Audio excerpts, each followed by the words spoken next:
નમસ્કાર, ગ્રાઉન્ડ રિપોર્ટમાં આપનું સ્વાગત છે। હું છું આપની સાથે સંધ્યા। ચોમાસાને લઈ તમને અને ખેડૂતોના મનમાં પણ કેટલાય સવાલ ઉઠી રહ્યા હશે કે આ વર્ષે ચોમાસું કેવું રહેશે, વરસાદ એક ધારો રહેશે કે નહીં, વાવણી ક્યારે કરવી। ખેડૂતોને મૂંઝવતા આ બધા સવાલોના જવાબ મળશે, કેમ કે આવી ગઈ છે ચોમાસાને લઈ 50 આગાહીકારોની આગાહી, જેમની આગાહીમાં તમામ સવાલોના જવાબ છુપાયેલા છે।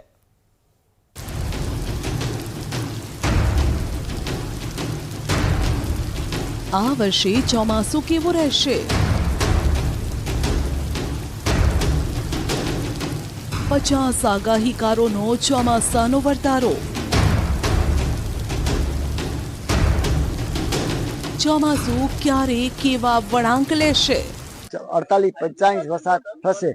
ચૈત્ર મહિના દનિયા પણ સારા ગયેલા હોવાથી વરસ સારું જશે। વિખરાઈ ગયેલ છે, ટૂંકમાં સક્રિય નહીં, એક ધારો વરસાદ નહીં। તો 25 જુલાઈની આજુબાજુમાં એક અતિવૃષ્ટિ થાય। 48 થી 52 ઇંચ વરસાદ 13 આની વરસ અને પાક પાણી 80% થશે એવી મારી આગાહી। હવામાન વિભાગની વૈજ્ઞાનિક પદ્ધતિએ ચોમાસાની આગાહી આવી ચૂકી છે, ત્યારે હવે દેશી વિજ્ઞાનનો ચોમાસાને લઈને વર્તારો આવ્યો છે। જૂનાગઢ કૃષિ યુનિવર્સિટીમાં એકઠા થયા 50 આગાહીકારો, જેમણે ચોમાસું ક્યારથી બેસશે, ચોમાસાનો વરસાદ કેવો રહેશે, ખેડૂતોએ ક્યારે વાવણી કરવી, કયા મહિનામાં કેટલો વરસાદ પડશે, આ તમામ સવાલોના જવાબ આ 50 આગાહીકારોની આગાહી પરથી જ મળી જશે। આ આગાહીકારોની ચોમાસાના વર્તારાની અલગ અલગ પદ્ધતિ છે। આ આગાહીકારો ભડલી વાક્ય, જ્યોતિષ, પક્ષીઓની ચેષ્ટા, વનસ્પતિ, આકાશી ગર્ભ, અખાત્રીજનો પવન, 12 મહિનાની પૂનમ પરથી પ્રાચીન વર્ષા વિજ્ઞાન અને પોતાની કોઠા સૂઝથી ચોમાસાની આગાહી કરે છે। અહીં ઉપસ્થિત આગાહીકારોમાંથી અમે સૌથી પહેલા વાત કરીએ એક એવા આગાહીકાર સાથે જે કેટલાય વર્ષથી ગુજરાતના ચોમાસા અંગે સચોટ અનુમાન વ્યક્ત કરવાનો દાવો કરે છે। રમણીક વામજા છેલ્લા 35 વર્ષથી ભડલી વાક્ય અને ખગોળ વિજ્ઞાનના આધારે ચોમાસાનો વર્તારો આપે છે। આ વર્ષે ખેડૂતો માટે ચોમાસું સારું રહેવાની તેઓએ આગાહી કરી છે। આ વર્ષે અખાત્રીજનો પવન જે હું ખુલ્લા પટની અંદર સવારે 6 મિનિટ જોવા જવાથી અખાત્રીજનો પવન પણ સારો વહેલો છે। અખાત્રીજ બપોરે 12 વાગે એ લાકડી માપદર કરે છે। એ માપદરના હિસાબે 2 થી 5 ઇંચ વરસાદ થવાથી અને 48-45 ઇંચ વરસાદ થશે। ચૈત્ર મહિના દનિયા પણ સારા ગયેલા હોવાથી વરસ સારું જશે અને આ વર્ષે તીરપંખી આવશે, ઉંદરનો બનાવ બનશે। આ વર્ષે ચોમાસું લાંબુ હાલશે।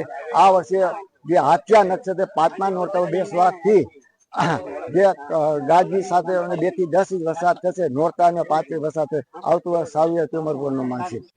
આ તરફ ગુજરાતમાં ચોમાસું કેવું રહેશે તેને દરેક આગાહીકારો અલગ અલગ ચીજ વસ્તુઓ, પ્રાણીઓ પરથી અનુમાન વ્યક્ત કરે છે।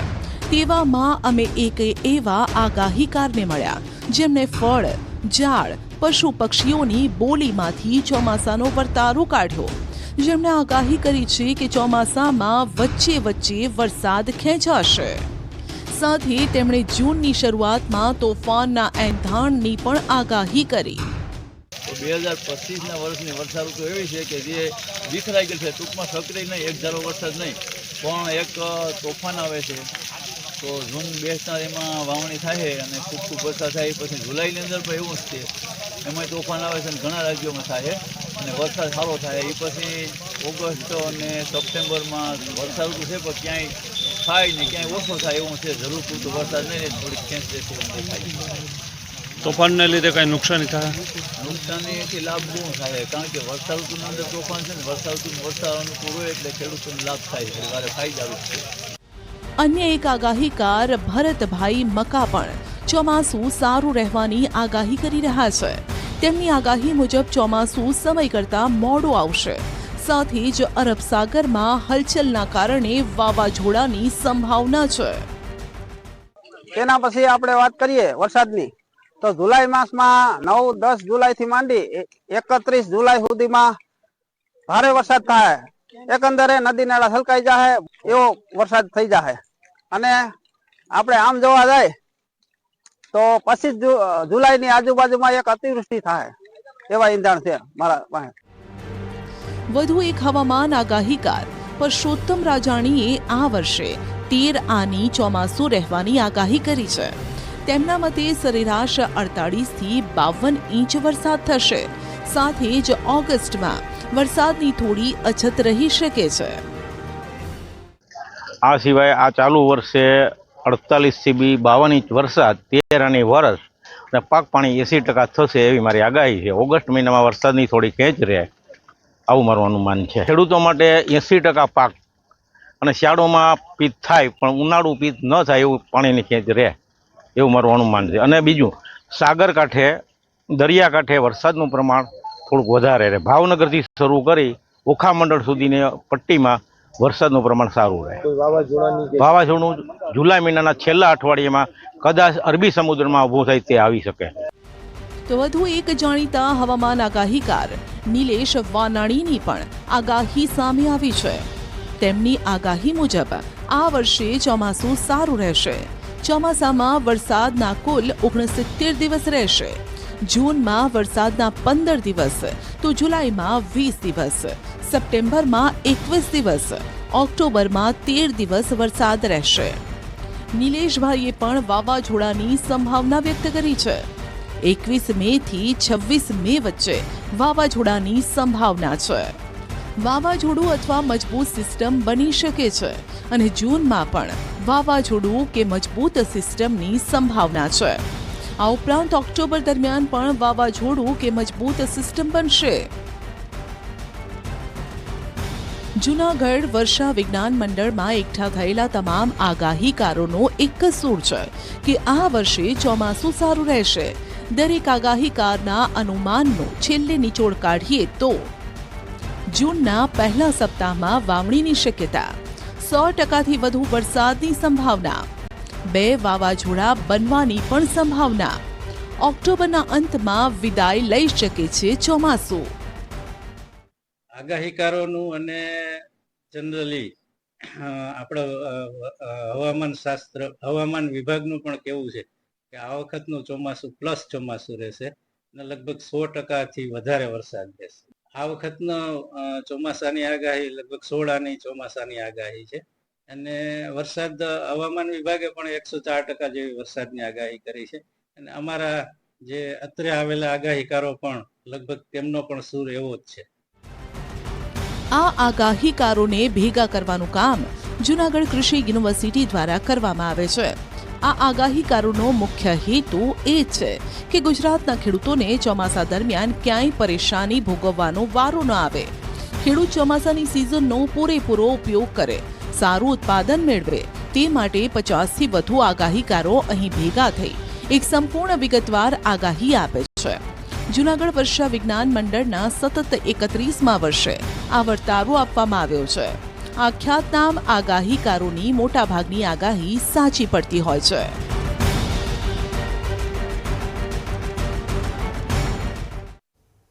માવઠું તો જતું રહ્યું, પરંતુ પાછળ છોડી ગયું નુકસાન. જે પાક ઉતારવાની તૈયારી હતી તે તૈયારીઓ પર માવઠાએ પાણી ફેરવી દીધું. એટલું જ નહીં, જે ખેતરોમાં ચોમાસાને લઈને ખેડાણ કર્યું હતું ત્યાં પણ એક ધારા માવઠાએ પથારી ફેરવી. માટે જ હવે ખેડૂતો કહી રહ્યા છે કે સહાય કરો સરકાર.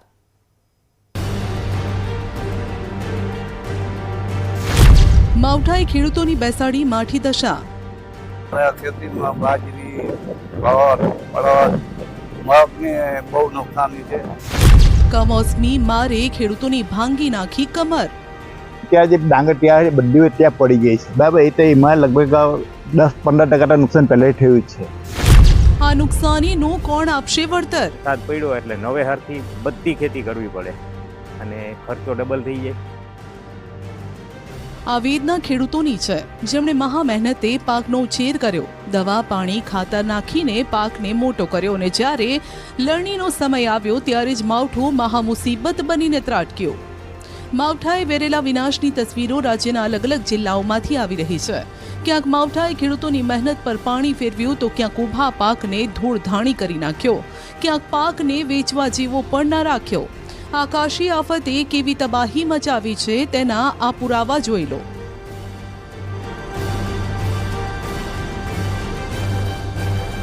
કેળાનો કચ્છરખાણ, પપૈયાનો સફાયો, લીંબુનો પાક તબાહ. ભાવનગરમાં 10 તાલુકામાં કમોસમી વરસાદે વ્યાપક નુકસાન પહોંચાડ્યું છે. કમોસમી વરસાદના કારણે ખેતરમાં ઊભા પાકનો કચ્છરખાણ વળી ગયો છે. જે પાકને ઉતારવાની તૈયારી હતી તે પાકને ભારે પવન અને વરસાદે હતો ન હતો કરી દીધો. ભાવનગર જિલ્લાના ખેતરોમાં આકાશી આફતે કેવી તબાહી મચાવી છે તેના પુરાવા છે. જ્યારે કેરી તૈયાર થવાની અણી પર હતી ત્યારે જ કમોસમી વરસાદ ખાબક્યો અને કેરીનો પાક જમીદોસ થઈ ગયો. આ તરફ પપૈયાના પાકમાં પણ પારાવાર નુકસાની છે. મહા મહેનતે ઊભા કરેલા પાક પર આકાશી આફત ત્રાટકતા ખેડૂતો પાયમાલ થવાના આરે આવી ગયા છે. કેટલાક દિવસોથી સતત વરસાદની માઠી અસર ખેડૂતોના પાક પર પડી રહી છે, જેથી ખેડૂતો દ્વારા પાકનો સર્વે કરી વળતરની માંગ કરવામાં આવી છે. આ દરમિયાન ભાવનગર જિલ્લામાં ખેતીવાડી વિભાગ દ્વારા કમોસમી વરસાદ બાદ સર્વેની કામગીરી શરૂ કરાઈ. આ કામગીરી માટે 80 ટીમ બનાવાઈ છે.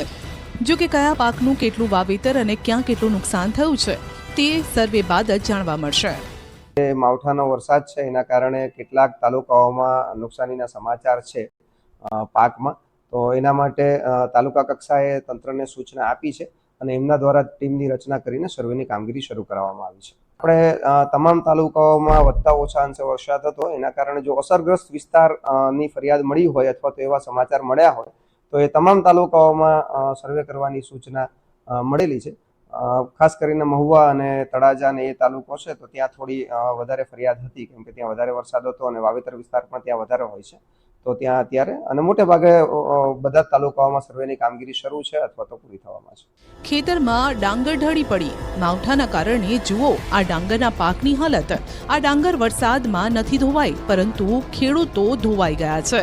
માવઠાના મારથી અંકલેશ્વર પંથકના ખેડૂતો પણ બચી નથી શક્યા. ડાંગરનું હબ ગણાતા અંકલેશ્વર હાંસોટમાં ડાંગરના પાકની માવઠાએ પથારી ફેરવી દીધી છે. વાવાઝોડા અને કમોસમી વરસાદના કારણે ખેડૂતોની મહેનત પર પાણી ફરી વળ્યું છે. ખેડૂતોએ સારું ઉત્પાદન થશે તેવી આશાએ ડાંગરનું વાવેતર કર્યું, પરંતુ માવઠાએ સપના રોડી દીધા, કેમ કે હવે આ ડાંગરનું કોઈ લેવાલ નથી. ત્યાં જે ડાંગર ત્યાં બધી ત્યાં પડી ગઈ છે બરાબર. એ તો એમાં લગભગ 10-15% નુકસાન પહેલા થયું છે. હવે હાલમાં અત્યારે ભાવની પરિસ્થિતિ એવી છે કે પહેલા 500 રૂપિયા ભાવ, અત્યારે ખેડૂતનો માલદાર થઈ એટલે 430 ની આજુબાજુ આવી ગયા છે. એટલે હવે અત્યારે આ જે આગાહીના લીધે કોઈ લેવલ છે નથી. અત્યારે ખેડૂતને જો અત્યારે વરસાદ આવી જાય તો બધા રડવાનો જ વાળો છે, સમજી લે એકવાર. અત્યારે માલ તો થઈ ગયો છે, માલ તૈયાર પણ છે, કોઈ વેપારી આવતો નથી અત્યારે. ને ગયા વર્ષે કરતા ઉત્પાદનમાં આ વર્ષે ખાસો ઓછો લોસ છે. એમ ગયા વર્ષે જે 80-70-80 ની જે ગણતરી તેને બદલે આવે છે 40-50 ની રાસ તમારે જે 60 ની આજુબાજુ રહેશે, બાકી લાંબી રાસ રહેવાની છે નથી. એક વીઘા દીઠ અંદાજે 10-15% જેટલું નુકસાન છે. આકાશી આફત બાદ ડાંગરના ભાવ પણ તૂટી ગયા છે. મણના 510 રૂપિયાથી ઘટીને 430 પર પહોંચી ગયા છે. ભાવ તૂટી જતા ખેડૂતોને હવે ઓછા ભાવે પણ ડાંગર વેચવા મજબૂર થવું પડ્યું છે. હજુ પણ વરસાદના ડરથી ખેડૂતો ડાંગરનો પાક વહેલો ઉતારી રહ્યા છે, જેના કારણે ગુણવત્તા પર પણ અસર પડી છે. અમારે 25-50% જેવું નુકસાન છે. જ્યાં ઊભું છે એમાં થોડું આવે છે નુકસાન, બાકી તો કઈ લેવાનું નથી. ને ભાવ ડાઉન થઈ ગયા. પહેલા કેટલો ભાવ હતો? પહેલા 510 માં ભાવના સોદા થઈને વેપારી લઈ હો ગયા, અત્યારે 470 આપે છે.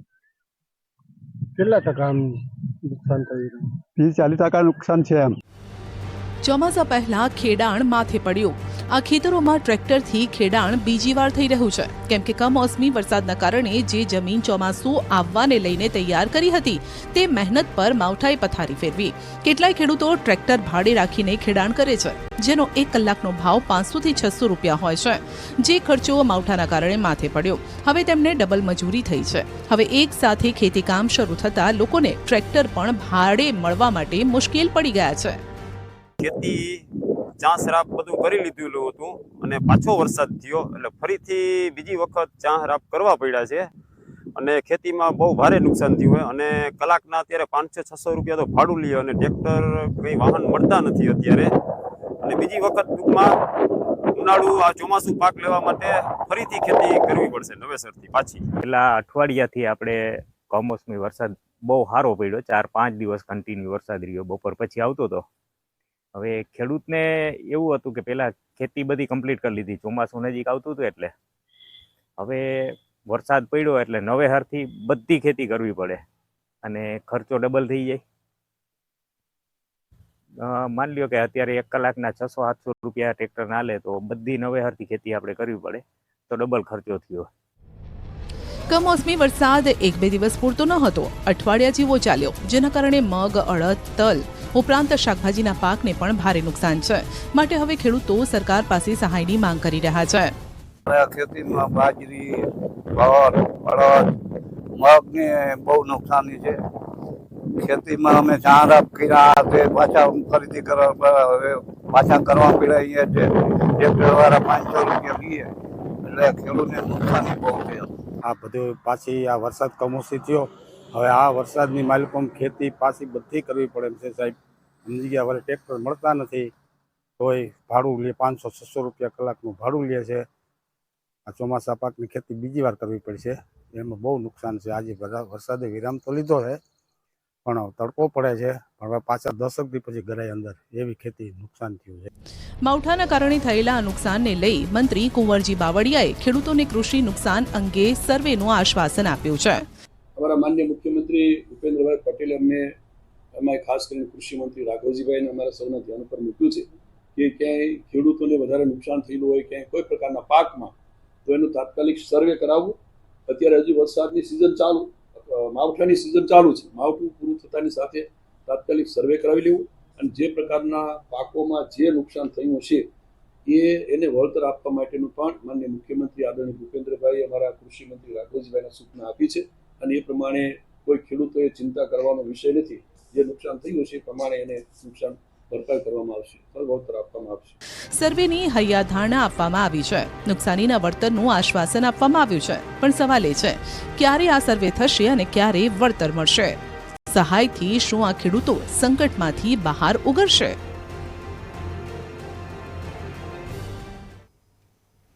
કહેવાય છે વિકસિત ગુજરાત, પરંતુ એવા વિકાસનું શું કામ કે જ્યાં પીવાના પાણી જેવી પાયાની જરૂરિયાત માટે પણ સામાન્ય જનતાને વલખા મારવા પડે?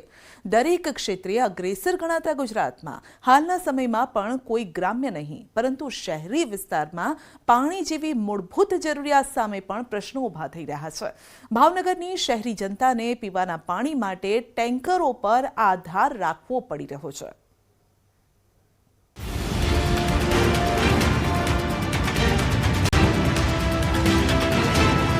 ભાવનગરમાં ટેન્કર રાજ. પાણી તો કેતું મોટર વિના પાણી આવતું જ નથી.